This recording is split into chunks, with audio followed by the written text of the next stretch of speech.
20 సంవత్సరాలు యాకోబు పడిన కష్టం ఏంటంటే చూద్దాం. ఆది కాండము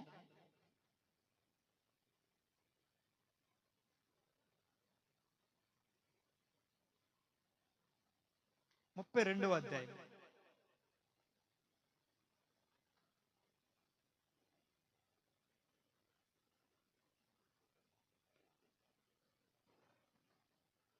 సారీ, 31, 38 నుంచి చదువుదాం.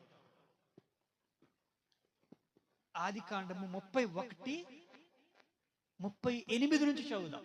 ఈ 20 ఏండ్లు నేను నీ యొద్ద నుంటిని, నీ చూడండి, గొర్రెల 20 సంవత్సరాలు యాకోబు ఎలా కష్టపడ్డాడు ఇక్కడ చెప్తాడు.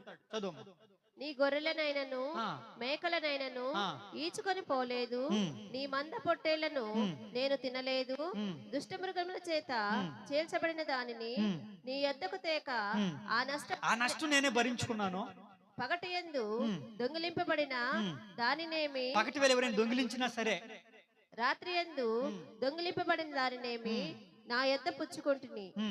నేను ఇలాగంటిని, పగటి ఎండకు రాత్రి మంచుకును, పగటి ఎండకు రాత్రి మంచుకు నేను క్షీణించిపోయా. నిద్ర నా కన్నులకు లేదు.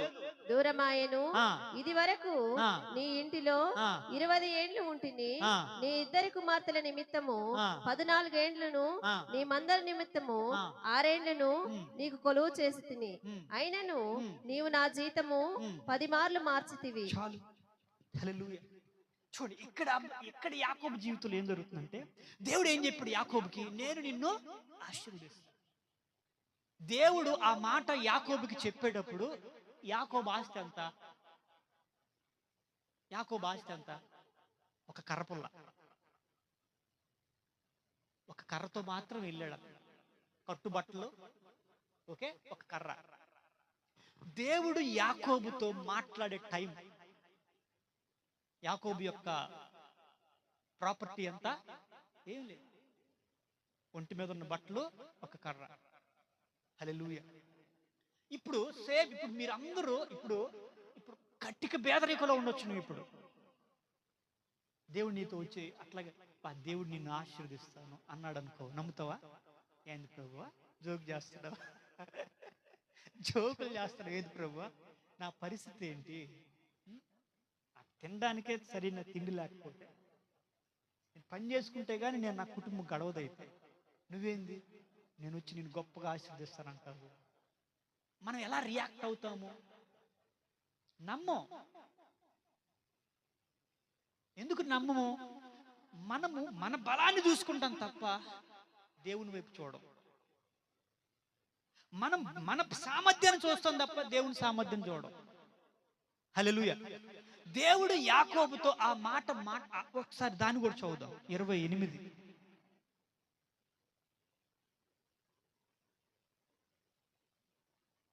14 చదువుదాం. అందుకు రాహేలును 28, 14.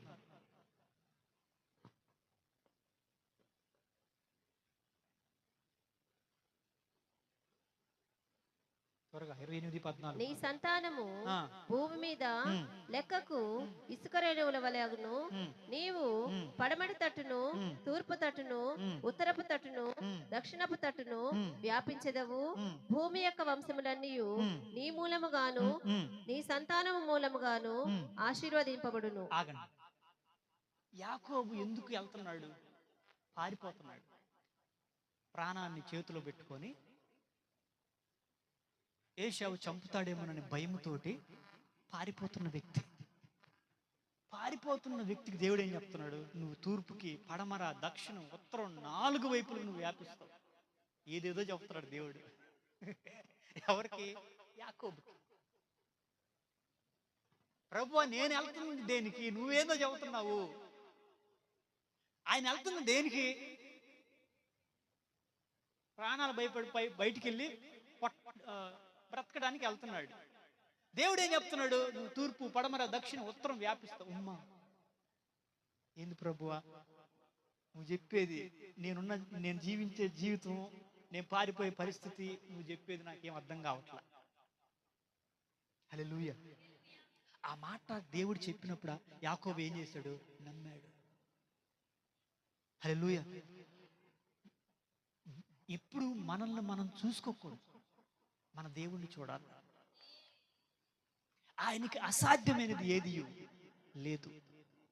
దేవునికి సమస్తము కూడా సాధ్యమే నువ్వు నమ్మితే. హల్లెలూయా. అట్లాగా మాట్లాడాడు, వెళ్ళిపోయాడు. 20 సంవత్సరాలు ఎలాంటి బాధలు పడ్డాడు చెప్పాడు. ఏమని? పగలు ఎండకి, రాత్రి మంచుకి, నిద్ర లేదు, 10 మారు నా జీతం మార్చావు. ఇప్పుడు జీతం మారిస్తే, ఇప్పుడు జీతం మార్చారంటే ఎవరైనా ఏమంటాడు? పెంచుతారుగా. కానీ మనోడు జీతం పెరగల, తగ్గుతా వద్దు 10 సార్లు. ఇప్పుడు మనము ఈ సంవత్సరం మనం పనిచేసాము, నెక్స్ట్ ఇయర్ మన జీతం పెరుగుద్దా తగ్గుద్దా? కంపెనీ మారినా కూడా పెరుగుద్దిగా. కానీ యాకోబు జీతం మాత్రం తగ్గుతుంది. 10 మార్లు నా జీతం నువ్వు మార్చావు. హల్లెలూయా, హల్లెలూయా. అలాంటి సందర్భంలో ఒక వ్యక్తికి ఎలా ఉంటుంది? 20 సంవత్సరాలు ఇంత కష్టపడుతున్నాను, కానీ నాకు ఫలితం లేదు. ఇంకా నేనే నష్టపోయి నీ గొర్రెలు చచ్చిపోయినా కానీ నాయే ఇస్తున్నాను నీకు, నా మేకలు చచ్చిపోయినా నాయే ఇస్తున్నాను, నా వాటిలో నా నష్టాన్ని నేను భరించుకుంటున్నాను. ఎంత చాకిరి నేను చేస్తున్నాను నీకు, రాత్రనక పగలనక ఎండనక వాననక మంచు అనక. అయినను నువ్వేం చేస్తున్నావు? నా జీతాన్ని తగ్గిస్తా ఉన్నావు. 20 సంవత్సరాలు పనిచేశాడు అలాంటి చోట. హల్లెలూయా. ఎన్ని సంవత్సరాలు? 20 సంవత్సరాలు పనిచేశాడు అలాంటి చోట యాకోబు.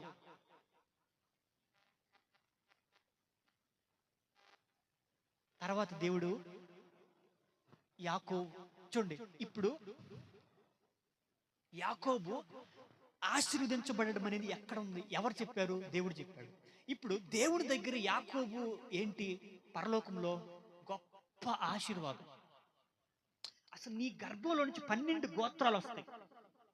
ఓకే, ఇదిగో నువ్వు తూర్పు అన్ని 4 దిక్కులకు నువ్వు వ్యాపిస్తావు. ఇది కదా దేవుడు యాకోబుకి చెప్పింది.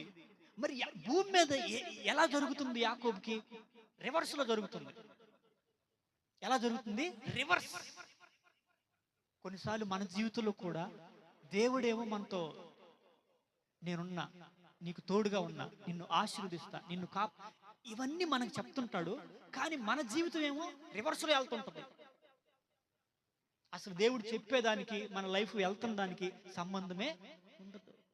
దేవుడు ఏం చెప్పాడు? యాకోబు నేను ఇలా చేస్తా అలా చేస్తా అన్నాడు. కానీ ఇక్కడ యాకోబు లైఫ్ 20 సంవత్సరాలు ఏమైంది? దానికి రివర్స్ లో ఉంది. అసలు ఏమన్నా పంతునుందా? లేదు. కానీ దేవుడు ఏం చేశాడు? దాన్ని నెరవేర్చాడు లేదా? నెరవేర్చాడు. హల్లెలూయా. మనం చేయాల్సింది ఒక్కటే, నువ్వు చేయాల్సింది ఒక్కటే, నేను చేయాల్సింది ఒక్కటే, వెయిటింగ్. దేవుని కొరకు ఎదురు చూడడం. హల్లెలూయా. మన ఆలస్యమైన సమయంలో మనం ఓపికతో దేవుని కొరకు కనిపెట్టుకోవడం. హల్లెలూయా, హల్లెలూయా. అటు ఇటు తిరగడం కోసం కాదు. హల్లెలూయా.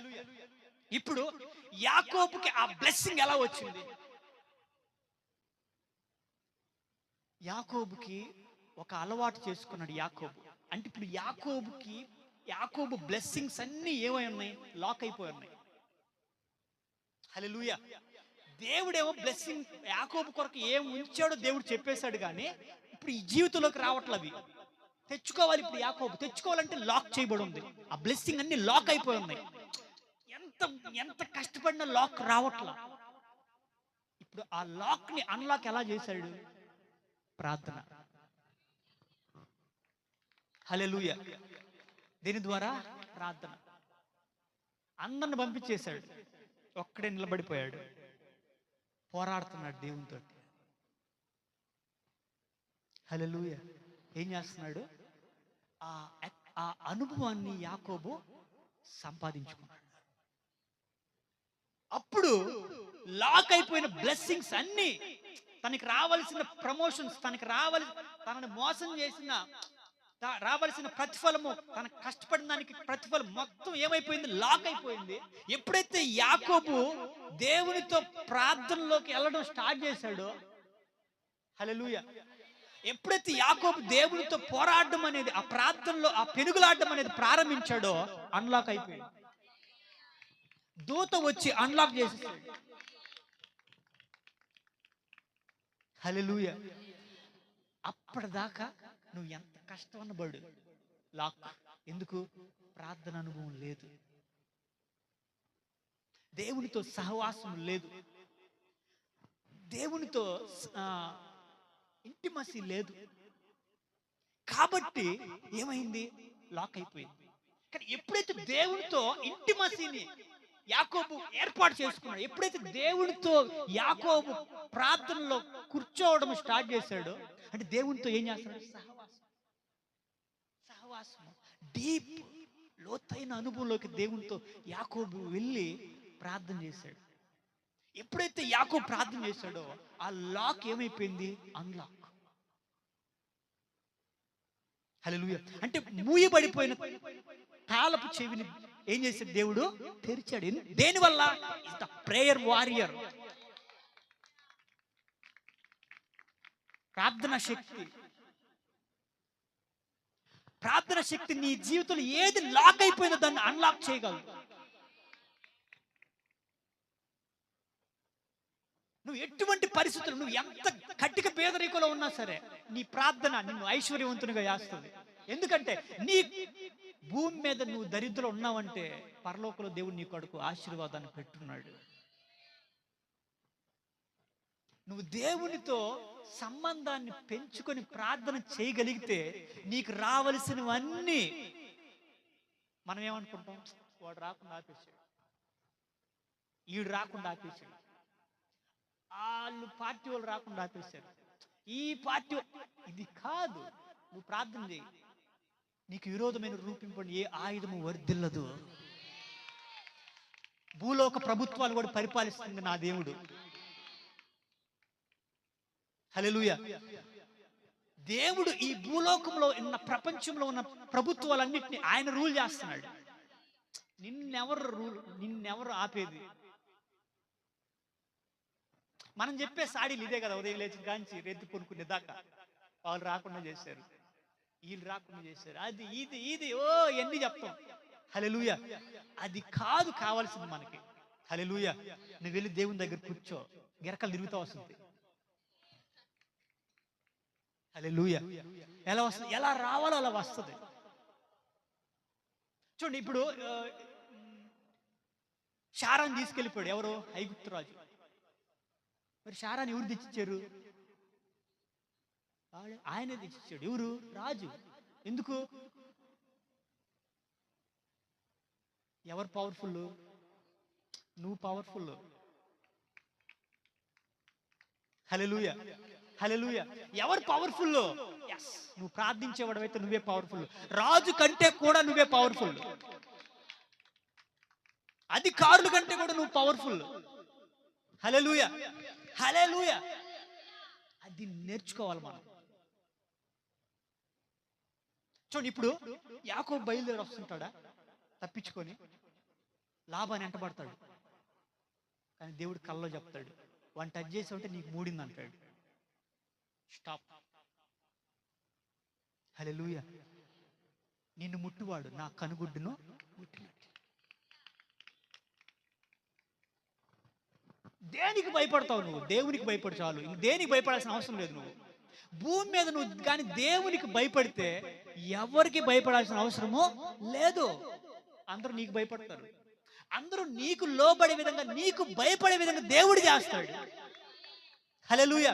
కాబట్టి నువ్వు కలిగి ఉండాల్సింది ఏంటంటే దేవునితో ఆ ప్రార్థన అనుభవం, ఆ ప్రార్థన శక్తిలోకి నువ్వు వెళ్ళాలా. అందరిని పంపించేశాడు, భార్యని పంపించేశాడు, పిల్లలు పంపించేశాడు, తనకున్నటువంటి గొర్రెలు మేకలు అన్నిటిని పంపించేశాడు. ఒక్కడే కూర్చున్నాడు. ప్రభువా నువ్వు నన్ను ఆశీర్వదిస్తావా, ఆశీర్వదించవా? హల్లెలూయా. ప్రార్థన చేశాడు. దేవుడు ఉదయాన్నే వచ్చి ఓకే అన్లాక్ చేశాడు. హల్లెలూయా. ఇక మీదట నువ్వు యాకోబు అనబడు, ఇజ్రాయేల్ అనబడు.